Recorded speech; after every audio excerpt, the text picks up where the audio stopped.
Hello student, today we are going to study about the colloidal solution। उस दिन हम लोगों ने जहाँ पर छोड़ा था वो था पदार्थ की विभिन्न तरीकों की, पदार्थ कितने प्रकार के होते हैं, पदार्थों का वर्गीकरण, उसके बारे में अध्ययन कर रहे थे, जिसमें से शुद्ध अशुद्ध पदार्थ के बारे में पूरी जानकारी ली गई थी। इसके बाद तत्व, यौगिक और विलयन मिश्रण आदि के बारे में पढ़ा गया। आगे क्रिया में विलयन, जो हमने कहा था नेक्स्ट टॉपिक जो हम इनिशिएट करेंगे इसमें अगला, वो है विलयन या सॉल्यूशन। विलयन या सॉल्यूशन, विलयन क्या है?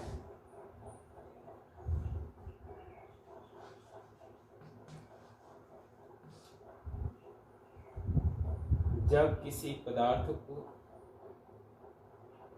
दूसरे पदार्थ में समान रूप से मिश्रित कर दिया जाता है, समांग मिश्रण बना दिया जाता है, तब उसे हम बोलते हैं विलयन।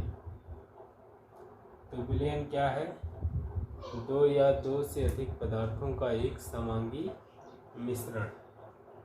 दो या दो से अधिक पदार्थों का एक समांगी मिश्रण है, या ठोस का ठोस में, ठोस का द्रव में, द्रव का ठोस में, या गैस का गैस में। इस तरह से विलयन कई और प्रकार के बन सकते हैं। विलयन में मुख्यतः दो भाग होते हैं।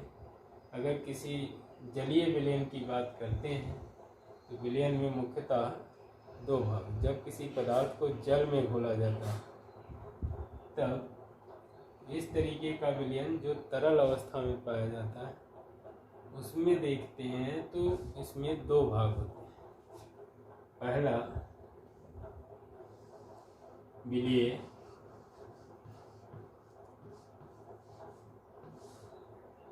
या सॉल्यूट,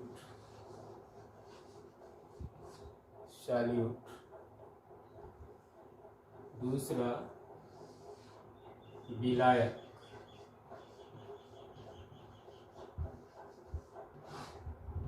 या सॉल्वेंट।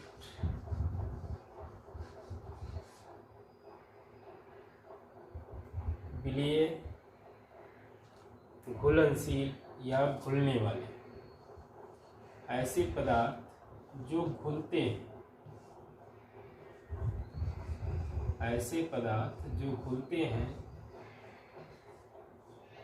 वो विलय कहलाते हैं। और ऐसे पदार्थ जो अपने में घोलते हैं उनको विलायक कहते हैं। उदाहरण के माध्यम से समझने का प्रयास करते हैं कि विलय और विलायक हैं क्या। जैसे चीनी या नमक को पानी में घोलना है। चीनी या नमक को जल में घोलने पर हमको चीनी या नमक का विलयन प्राप्त होता है। तो जब हम चीनी को जल में घोलते हैं तो जल क्या करता है? चीनी को घोल लेता है। तो जल क्योंकि घोल रहा है इसलिए वो क्या है? विलायक। और चीनी जो ठोस अवस्था में थी वह इसमें घुल करके गायब हो जाती, डिसअपीयर हो जाती, आपको दिखाई नहीं देती है, लेकिन अपना गुण नहीं छोड़ती है, केवल अवस्था परिवर्तित करती है। ठोस अवस्था से वह द्रव अवस्था में विलीन हो जाती है, लेकिन अपना गुण मीठेपन का नहीं छोड़ती है। तो विलेय ऐसे पदार्थ होते हैं जो कि दूसरे पदार्थों में घुल तो जाते हैं लेकिन अपने गुण को नहीं छोड़ते। तो ये जो है विलेय कहलाते हैं। तो विलेय क्या है? ऐसे पदार्थ जो दूसरे पदार्थों में घुल जाते हैं। और विलायक क्या है? ऐसे पदार्थ जो दूसरे पदार्थों को अपने में घोल लेते हैं। तो चीनी विलेय है और जल विलायक है। इसी तरह से नमक विलेय है और जल विलायक है। विलयन के बारे में, जलीय विलयन का अध्ययन थॉमस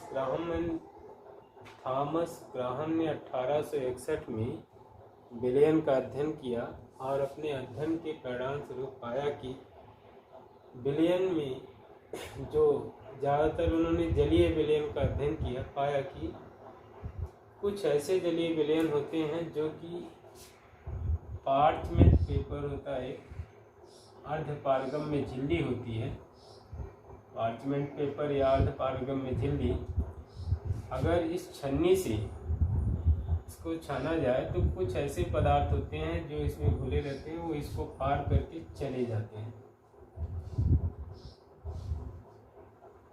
और कुछ ऐसे होते हैं कि जिनको जलीय विलयन को अगर छानते हैं तो वो पदार्थ विलय के कण इसको पार करके नहीं जा पाते। तो इसके आधार पर थॉमस ग्राहम ने 1861 में घुलनशील पदार्थों को दो भागों में बांटा। एक को क्रिस्टलोइड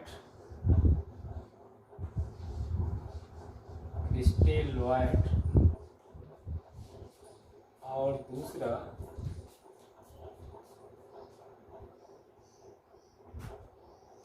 क्रिस्टल या कोलॉइड। क्रिस्टलोइड और कोलॉइड। टेस्टर कहाँ गए?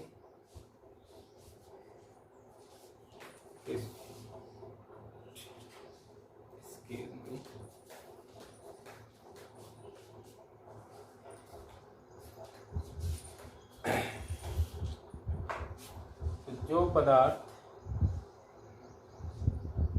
इस पार्चमेंट पेपर से होकर के गुजर गए उनको उन्होंने कहा क्रिस्टलोइड, क्योंकि ये में क्या हो रहा है कि ये इससे होकर के गुजर जा रहे हैं, पार चले जा रहे हैं, पारगम्यता पाई जा रही है। लेकिन जिन पदार्थों में यह क्षमता नहीं होती है कि वो इस पार्चमेंट पेपर या अर्धपारगम्य झिल्ली को पार करके जा सकें, वो सभी कोलाइडल कहे गए। तो इस तरह से उन्होंने पदार्थ को दो भागों में विभाजित किया कि ऐसे पदार्थ जो पार्चमेंट पेपर या अर्धपारगम्य झिल्ली से होकर जा सकते हैं उनको क्रिस्टलोइड, और जो नहीं जा सकते उनको कोलाइडल। किंतु बाद के अध्ययनों में ये पता चला कि ऐसा किसी पदार्थ का नाम नहीं, बल्कि ये पदार्थ की अवस्था है। ये क्या है? पदार्थ की अवस्था है। और पदार्थ की इस अवस्था को जिग्मांडी ने 1903 में क्लियर किया कि जो विलयन में पार्चमेंट पेपर से होकर के कण नहीं जा पा रहे थे, उसकी इस अवस्था को उन्होंने इस स्टेज या फेज को नाम दिया कोलाइडल फेज। और इसके लिए उन्होंने दो टर्म यूज किए, एक परिक्षेपण माध्यम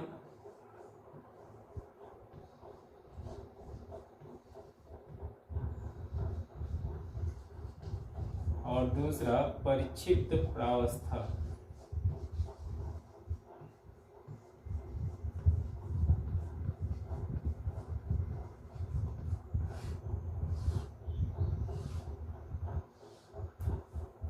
प्रक्षेपण माध्यम और परिक्षिप्त प्रावस्था।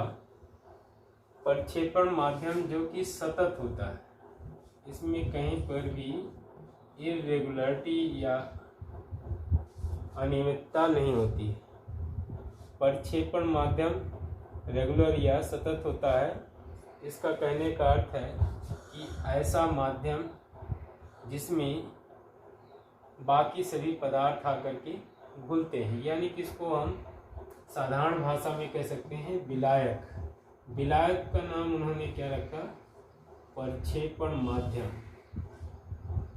और इंग्लिश में कहें तो डिस्पर्स्ड मीडियम, डिस्पर्सिव मीडियम।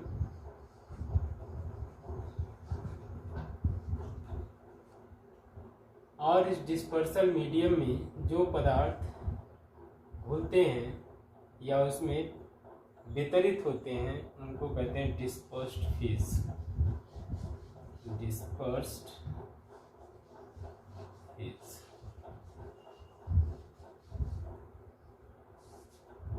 यहाँ पर उन्होंने विलेय और विलायक के लिए एक दूसरा शब्द प्रयोग किया। विलेय और विलायक के लिए दूसरा शब्द प्रयोग किया, क्या? परिक्षेपण माध्यम और परिक्षिप्त प्रावस्था।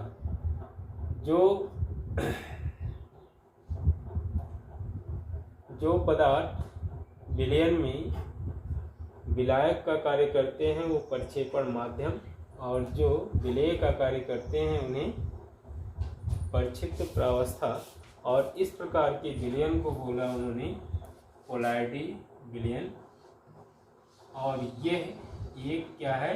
Stage, colloidal state. इस पदार्थ की इस अवस्था को उन्होंने क्या बोला? कोलाइडल स्टेट, जहाँ पर परिक्षेपण माध्यम में परिक्षिप्त प्रावस्था वितरित होती है, उसको कोलाइडल स्टेट कहा। तो यह पदार्थ नहीं बल्कि पदार्थ की एक अवस्था है, तो कोलाइडल स्टेट है। और कोलाइडी विलयन इसी आधार पर बने हैं, जो जिनमें परिक्षेपण माध्यम परिक्षिप्त प्रावस्था दोनों पाई जाती है। ऐसे विलयन जो है क्या कहलाते हैं? कोलाइडी विलयन कहलाते हैं। आते हैं विलयन की कैटेगराइजेशन पर। ये तो था कि पदार्थ को जब विलयन की अवस्था में अध्ययन किया गया तो थॉमस ग्राहम और जिग्मांडी के द्वारा कैसे उनको कोलाइडल सॉल्यूशन से पहले कोलाइडल मैटर कहा गया, फिर बाद में उसी को कोलाइडल स्टेज कहा गया, क्योंकि वही पदार्थ जब सही मात्रा में सही जगह पर घोला गया, सही सॉल्वेंट में डाला गया, तब वो क्या बन गया? विलयन बन गया। और जब वही पदार्थ दूसरे ऐसे पदार्थ में घोला गया जिसमें पूरी तरह से नहीं घोल सकता था, तो वही क्या बन गया? कोलाइडल बन गया। यानी एक ही पदार्थ की दो अलग अलग अवस्थाएं हैं। तो ये डिपेंड करता है किस तरह के सॉल्वेंट का हम प्रयोग कर रहे हैं, विलायक का प्रयोग कर रहे हैं, और उसके आधार पर ही इसको हम लोग कैटेगराइज करते हैं। अब देखते हैं विलयन। विलयन 3 प्रकार के होते हैं मुख्यतः। कणों की आकृति के आधार पर, विलयन में पाए जाने वाले कणों की आकृति के आधार पर विलयन को 3 भागों में बांटा गया है। कौन कौन से? पहला है ट्रू सॉल्यूशन, वास्तविक विलयन। दूसरा है सस्पेंशन,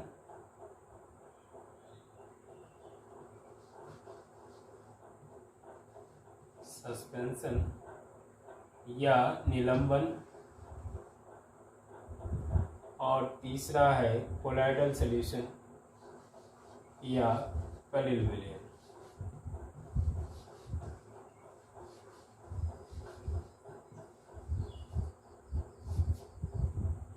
ट्रू सॉल्यूशन, सस्पेंशन और कोलाइडल सॉल्यूशन, वास्तविक विलयन, निलंबन और कोलाइडल विलयन। जब अल्ट्रा माइक्रोस्कोप से इनका अध्ययन किया गया तो कणों के आकार के आधार पर इनको वर्गीकृत किया। ऐसे विलयन जिसमें कणों की आकार, कणों का व्यास जो होता है 10 की घात -7 से 10 की घात -4 सेंटीमीटर के मध्य होता है, मिली।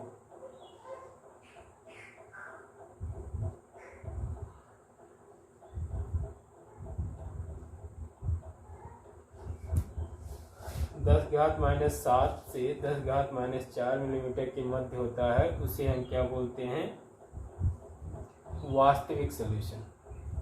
और जब कणों का आकार 10 की घात -4, क्योंकि -7 छोटा है, -4 बड़ा है, 10 की घात -4 से भी अधिक होता है, तब सेंटीमीटर से 10 की घात -4 सेंटीमीटर से भी अधिक